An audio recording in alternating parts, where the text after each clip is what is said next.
রেশমি কাবাব পোলাও একটা অর্ডারি মাল তৈরি করা হয়েছে, পার্সেল হবে। শঙ্কর কল্যাণ সন্স ফিশিং সেন্টার রেশমি কাবাব পোলাও।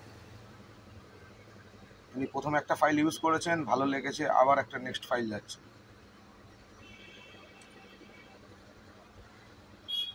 শঙ্কর কল্যাণ সন্স ফিশিং সেন্টার রেশমি কাবাব পোলাও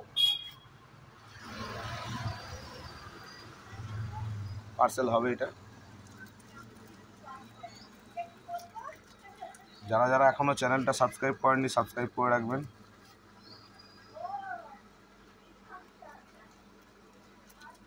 প্রয়োজনে অর্ডার করবেন।